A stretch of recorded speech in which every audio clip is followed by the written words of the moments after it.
वक़ुल जाअल हक़्क़ु व ज़हक़ल बातिल इन्नल बातिल कान ज़हूक़ा। औज़ु बिल्लाहि मिनश्शैतानिर्रजीम बिस्मिल्लाहिर्रहमानिर्रहीम। अस्सलामु अलैकुम व रहमतुल्लाहि व बरकातुहू। रब्बि श्रह ली सदरी व यस्सिर ली अमरी वहलुल उक़दतम मिन लिसानी यफ़क़हू क़ौली। मोहतरम सामीन, आज का एक बड़ा ही अहम और इम्पॉर्टेंट टॉपिक है जिसको मैंने सोचा कि इसके ऊपर मैं लाजमी वीडियो बनाऊं, ताकि ये क्योंकि बहुत सारे जादू जिन्नात के जो पेशेंट्स हैं उनके साथ ये मामला है और ये बात शायद आप लोगों के लिए एक नई भी होगी और इन्फॉर्मेटिव भी होगी। इससे पहले काइंडली आप हमारे इस चैनल को सब्सक्राइब करें, इसको लाइक भी करें और इसको आपने आगे शेयर भी करना है ताकि आपका इस कार खैर के अंदर हिस्सा डले और आप भी अल्लाह के फ़ज़ल से इंशाअल्लाह इस सदका जारिया का हिस्सा बन सकें। प्यारे बहन भाइयों, याद रखें कि कुछ मरीज़ जो जादू जिन्नात के होते हैं इनको ख्वाब बड़े आते हैं और मुतवातर आते रहते हैं। बाज़ पेशेंट तो ऐसे होते हैं जो अज़कार करते हैं, कहते हैं जी उसके बावजूद हमें ख्वाब आते हैं। वो बेसिकली क्यों आते हैं? क्योंकि उनकी बॉडी के अंदर असरात होते हैं।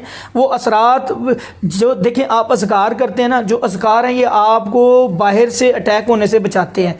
और कुछ पढ़ाइयाँ ऐसी हैं जैसे सूरा फलक नास है, सूरा बकरा की आखिरी 2 आयात हैं, इनको ज़्यादा तादाद में पढ़ना। और जो आपके राकी हज़रात, मौलिज हज़रात आपको पढ़ाई बताते हैं वो आपके जादू को ख़त्म करती हैं, लेकिन ये अमल आहिस्ता होता है। बाज़ औक़ात मतलब ये जादू की नेचर के ऊपर होता है कि जादू किस किस्म का हुआ है। कुछ अमल ऐसे होते हैं जो फ़ौरन आपको रिज़ल्ट दे देते हैं, कुछ अमल ऐसे होते हैं जो जैसे जादू खून के अंदर शामिल है, बहुत पुराना, तो थोड़ा टाइम लगता है ऐसे जादू को ठीक होने में। 1 माह लग जाता है, 1.5 माह लग जाता है, ये थोड़ा टाइम टेकिंग होता है। तो उसमें घबराया ना करें, परेशान ना हुआ करें। और जब आप पढ़ाई करते हैं तो शैतान को तकलीफ़ होती है, वो आपको इरिटेट करने के लिए भी बाज़ औक़ात आमिल किस्म के जिन्नात जो होते हैं वो उल्टे अमल करते हैं जिससे आपके ऊपर असरात छोड़ते हैं। अब यहाँ पे सवाल ये है कि जादू के ज़रिए भी अपना ख्वाब के ज़रिए भी जादू होता है।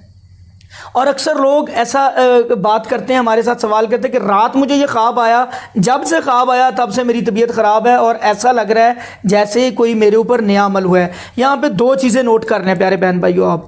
पहली बात, जादू ख्वाब का आना जो है, नबी करीम हज़रत, ख्वाब 3 तरह के होते हैं। ख्वाब एक शैतान की तरफ से होता है, एक अल्लाह की तरफ से होता है और एक वैसे अनकॉन्शियसली आते हैं जो हम दिन में जो कुछ करते हैं हमारे अनकॉन्शियसनेस के अंदर, दिमाग के अंदर वो चीज़ें चल रही होती हैं। ऐसे खाना ज़्यादा खाया हो, लेटते हैं तो वो चीज़ें हमारे दिमाग में घूमना शुरू हो जाती हैं। इनकी आपने टेंशन नहीं लेनी। जो अच्छे ख्वाब होते हैं वो अल्लाह ताला की तरफ से होते हैं, इंशाअल्लाह उनके ऊपर आपको खुश होना चाहिए, वो अल्लाह की तरफ से होते हैं। और जो शैतानी ख्वाब होते हैं जिनमें आप अक्सर डर जाते हैं, खौफज़दा हो जाते हैं, कुछ चीज़ें नज़र आती हैं, कोई जादूगर अमल करता नज़र आता है, कोई कुत्ते आपके पीछे लगे होते हैं, कोई कुत्ता आपको काटता है, कोई सांप आपको काटता है, कोई इर्द गिर्द लिपट जाता है आपके जिस्म के साथ, तो ऐसे जो ख्वाब होते हैं प्यारे बहन भाइयों, इनके असरात होते हैं और बुरे असरात होते हैं।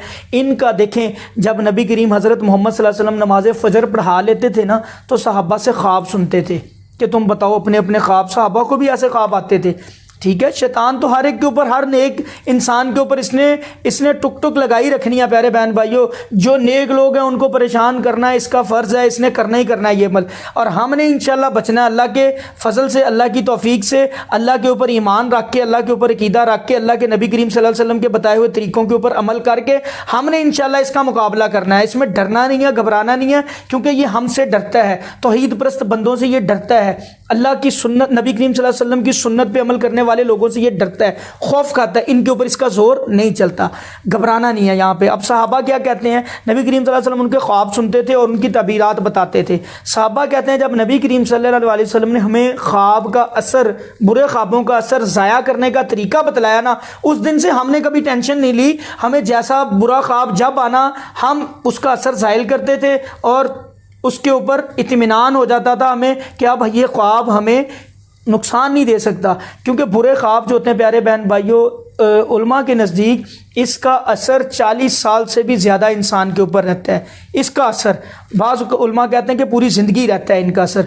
बहरहाल इसके असर से बचना है तो क्या करना है, नबी करीम सल्लल्लाहु अलैहि वसल्लम ने हमें एक तरीका बतलाया कि कोई बुरा ख्वाब आए इसको डिस्कस मत करें लोगों के साथ, ज़रूरी नहीं है इसको डिस्कस करना। अमल क्या करना है, आपने फ़ौरन उसका असर ज़ाहिल करना है। अब जब आप असर ज़ाहिल नहीं करते, वो असर आपके पर्सनैलिटी का, अब जादूगर नया जादू करता है आपके ऊपर, आपको ख्वाब के अंदर ये समझ आ जाती है कि ये मामला हो रहा है और नज़र आ बार आता है जो शैतान वो अमल कर रहा होता है, और बाज़ औक़ात वो आपको डराने के लिए, खौफज़दा करने के लिए सारा कुछ आपके दिमाग के अंदर वो पिक्चर लेके आता है कि मैंने तुम्हारे ऊपर ये अमल कर दिया। और अक्सर बहनें भाई परेशान हो जाते हैं, डर जाते हैं, खौफज़दा हो जाते हैं, और पहला सवाल जवाब उनका आगे से खुद ही जब वो कह रहे ओए होए आज तो बड़ा डरावना ख्वाब आया, आज तो मेरे साथ डरावना ख्वाब आया, और आज बड़ा ही खौफनाक ख्वाब आया। अब जब आप खुद ही तो उसकी आप ऐसी उसकी वो मैं कह रहा हूँ कि वो खुद ही उसकी तबीर बयान करी जा रहे हैं, जो आपने अल्फाज मुंह से कहने इन्होंने अपनी तस्वीर रखनी है और वैसे ही होना शुरू हो जाता है आपके साथ। आज तो ऐसा हुआ कि मेरे ऊपर एक सख्त किस्म का उसने जादू किया और नया जादू हो गया मेरे ऊपर, अब नहीं मैं बचता, अब नहीं, और वाकई वैसे होना शुरू हो जाता है। अरे बहन भाइयों, जब नबी करीम सल्लल्लाहु अलैहि वसल्लम ने हमें ये वाकई कुछ शैतान का वार है आपके ऊपर, आपको समझ रहे हैं ये जादू कर रहा है जिन आपके ऊपर, या कुछ जादूगर अमल कर रहा है, इस वार के जरिए वो आपको परेशान भी करता है और अपने वार की तकमील भी करता है। तकमील उसकी कैसे होती है, वो उसके अंदर पार्टिसिपेशन आप दे रहे होते हैं। नबी करीम सल्लल्लाहु अलैहि वसल्लम ने ये बात हमें बतलाई थी। एक सहाबी साथ थे, जब वो ठोकर लगी सवारी को, नबी सल्लल्लाहु अलैहि वसल्लम ने कहा कि उन्होंने कहा कि तेरा सत्यानाश हो, शैतान ताकत पकड़ता है उससे। नबी सल्लल्लाहु अलैहि वसल्लम उसको मना करते हैं कि भाई इसके ऊपर तुम क्या कहते, बिस्मिल्लाह। जब तुम ये अल्फाज अल्लाह का जिक्र करते, अल्लाह का नाम लेते, तो ये कमज़ोर हो जाता तुम्हारे। जब तूने उसकी फेवर में कह दी ये बात, वो इतरा गया, उसके अंदर तकब्बुर आ गया, बड़ा चौड़ा हो गया कि भाई मेरी वजह से ये मामला हुआ। अब आप ये देखें, ये वही सेम सर्कमस्टांसिस यहाँ पे हो रहे होते हैं हमारे साथ।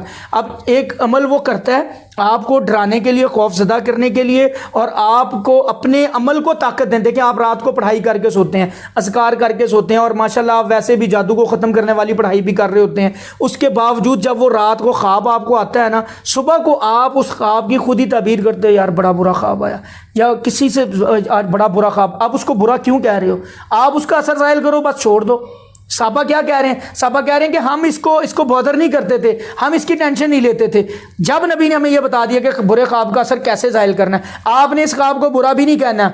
डोंट डिस्कस दिस, आप मत इसको बयान ही ना करें किसी से। आप अमल क्या करें, आप चुप करके करें, उसका फ़ौरन असर ज़ाहिर करें। बस ये आजमा के देख लें, इंशाल्लाह इसका इम्पैक्ट आपके ऊपर होना ही नहीं है, आपको कोई नुकसान नहीं होना। और अपनी पढ़ाई जारी रखें, और वो पढ़ाई आपको मज़ीद फ़ायदा देगी और उसकी कमर तोड़ देगी। अब जब आप ये अल्फाज कह देते हैं, वो ताकत पकड़ लेता है आपका, उसका जादू मज़ीद इस्तेहकाम पकड़ता है, ताकत पकड़ता है, मजबूत होता है, और आपका नुकसान होना शुरू हो जाता है, और होता रहता है, रुकता नहीं है। तो इसको प्यारे बहन भाइयों रोकें इस जादू को। ये जादू इस तरह किया जाता है और इस तरह होता है। आपने यहाँ पे फौरन उल्टी साइड पे 3 दफ़ा तो उत्कारें, औज़ु बिल्लाहि मिन शर्रि शैतानी व शर्रि, आप पढ़ें। बल्कि एक और अमल करें, उठ के वजू करें, 2 नफल पढ़ें। ख्वाब ऐसा आया, एक और यहाँ पे मैं आपको नॉलेज, अल्लाह की कसम ये अमल भी करें साथ, आपको अल्लाह की कसम बहुत फ़ायदा होगा। किसी से डिस्कस ना करें, किसी मौलिद से ना करें। आप क्या करें, ऐसा ख्वाब आया, असर ज़ाहिर किया, उसके बाद आपने क्या कलमात पढ़ने हैं। सही बुखारी की हदीस है, नबी करीम सल्लल्लाहु अलैहि वसल्लम ने गारंटी दी कि जो बंदा ये अमल करता है उसकी हर दुआ कबूल होती है। अब आपका देखें, ऐसा ख्वाब आया, आपकी आंख खुल गई, आपने असर ज़ाहिर किया, ख्वाब का तरीका भी आपको पता है ज़ाहिर करने का, अल्हम्दुलिल्लाह। इसके बाद आप वो अमल करें जो नबी करीम सल्लल्लाहु अलैहि वसल्लम ने बतलाया कि इस अमल के करने की वजह से आपकी हर दुआ कबूल होगी, गारंटी दे दी। 2 हदीसें, दोनों सही हदीसें हैं, गारंटी नबी करीम सल्लल्लाहु अलैहि वसल्लम की ज़ुबान मुबारक की है। जो बंदा रात को आँख खुलती है, ये दुआ कर लेते, ये कलमात पढ़ के दुआ करता है, अल्लाह उसकी हर दुआ को कबूल करते हैं। दुआ क्या है, बड़े आसान से कलमात हैं, दुआ आपने करनी है। आगे कलमात क्या हैं, ला इलाहा इल्लल्लाहु वहदहु ला शरीका लहु लहुल मुल्कु व लहुल हम्दु व हुवा अला कुल्ली शैइन कदीर सुब्हानल्लाहि वल्हम्दुलिल्लाहि वला हौला वला इलाहा इल्लल्लाहु वल्लाहु अकबर वला हौला वला कुव्वता इल्ला बिल्लाहि। ये कलमात पढ़ने के बाद जो अल्लाह मग़फ़िरली भी कहें, जो दुआ अल्लाह के नबी सल्लल्लाहु अलैहि वसल्लम कहते हैं कि आप मांगेंगे, आपकी वो दुआ कबूल होगी। प्यारे बहन भाइयों, दुआ करें कि अल्लाह ये जो जादू मेरे ऊपर कर रहा है ना, इसको नीस्तो नाबूद कर दे। और अल्लाह की कसम, दुआ ऐसा अमल है जो फ़ौरन रिजल्ट देता है। फ़ौरन, कोई लंबे चौड़े वजीफ़े नहीं करने पड़ते। दुआ करनी है, अल्लाह इसको नीस्तो नाबूद कर दे, या अल्लाह तबाह बर्बाद कर दे, इसके अमल को बातिल कर दे, या अल्लाह इसको दुनिया के लिए इबरत का निशान बना दे और लोगों को इसके शर से महफूज कर ले। यकीन जाने, आप दुआ करें ये कलमात पढ़ के, इंशाअल्लाह अल्लाह के फ़ज़ल से आपकी फ़ौरन दुआ कबूल होगी। और उसके बाद एक और अमल नबी करीम सल्लल्लाहु अलैहि वसल्लम ने बताया कि उठें, वज़ू करें, 2 नफल पढ़ें, और वो जो 2 नफल हैं, 2 पढ़ते हैं, 4 पढ़ते हैं, आपकी हिम्मत है, हदीस में 2 नफल आते हैं, जो आप पढ़ते हैं 2 नफल पढ़ते हैं वो 2 नफल मकबूल होंगे, कबूल का आपको सवाब मिल जाएगा, उसके ऊपर भी गारंटी। आम नमाज का या नवाफिल का हमें पता नहीं है कि वो कबूल हो रहे हैं कि नहीं हो रहे, लेकिन इसके ऊपर नबी सल्लल्लाहु अलैहि वसल्लम की स्टैंप लग गई कि जिसने वजू किया उठ के 2 नफल पढ़े, अल्लाह के नबी सल्लल्लाहु अलैहि वसल्लम कह रहे हैं ये भी कबूल हो गए उसके। तो प्यारे बहन भाइयों, आप इन चीज़ों के ऊपर अमल करें। आप ऐसे ख्वाबों को डिस्कस मत करें, किसी को बताने की कोई ज़रूरत नहीं है ख्वाब अच्छा है या बुरा है। आपको अवेयरनेस होनी चाहिए कि ये चीज़ें ऐसी हैं तो ये मामला उससे जुड़े हुए हैं, सोचें भी ना कि ये मेरे ऊपर असरअंदाज हो रहे हैं। अगला अमल करें जो नबी ने बताया, उल्टी साइड पे थुतकारें, जैसे साहबा कह रहे हैं कि जब हमने बता दिया नबी ने, हमने अमल किया, हमें टेंशन ख़त्म होगी, हम टेंशन फ्री हो गए। आप भी अपने आप को टेंशन फ्री करें, उसका ये अमल भी उसका वार खाली जाएगा, बल्कि उल्टा उसके लिए नुकसान का बायस बन जाएगा। जब आप ये दुआ करेंगे इंशाल्लाह ये उल्टा उसके ऊपर पड़ना शुरू हो जाएगा। तो प्यारे बहन भाइयों, इन चीज़ों के ऊपर अमल करें। तावीज़ जाके मत लें किसी से भी। अगर आपके गलों में तावीज़ पहने हुए होंगे, आपके गंडे पहने हुए होंगे, धागे पहने हुए होंगे, बड़े लोग मेरे पास आते हैं ऐसे ही होते हैं, गलों में तावीज़ पहने हुए हैं, धागे, वो जी फलां बंदे ने दिया हिफाजत। और भाई इन्होंने क्या हिफाजत करनी है आपकी? भाई साहब हिफाजत हमारे अल्लाह ने हमारी हिफाजत करनी है, और हिफाजत नमाज से होनी है, नमाज के बाद के ज़कार से होनी है। ये तो शैतान को मज़ीद तक़वियत देते हैं, ताकत देते हैं। ये काम मत किया करें, इस दिमाग से इन चीज़ों को निकाल दें और अपना अकीदा अल्लाह के ऊपर बनाएं। अगर आप तावीज़ आगे भी पहनेंगे, साथ ये अमाल भी वज़ाइफ भी करेंगे, आपको कोई फ़ायदा नहीं मिलेगा, आप अपना वक्त ज़ाया करेंगे, आपको कुछ नहीं मिलेगा। तो प्यारे बहन भाइयों, अपनी ज़िंदगियों को कुरान और सुन्नत के साथ मुज़य्यन करें। इंशाअल्लाह अल्लाह की कसम खुशहालियाँ भी आएंगी, अल्लाह आपको फ़ायदे भी देंगे, अल्लाह आपकी ज़िंदगियाँ आसान कर देंगे। दुनिया भी हमारी इंशाअल्लाह आसान हो जाएगी, आखिरत भी आसान हो जाएगी। अल्लाह हम सब को अमल करने की तौफ़ीक़ अता फ़रमाए। अस्सलामु अलैकुम व रहमतुल्लाहि व बरकातुहू।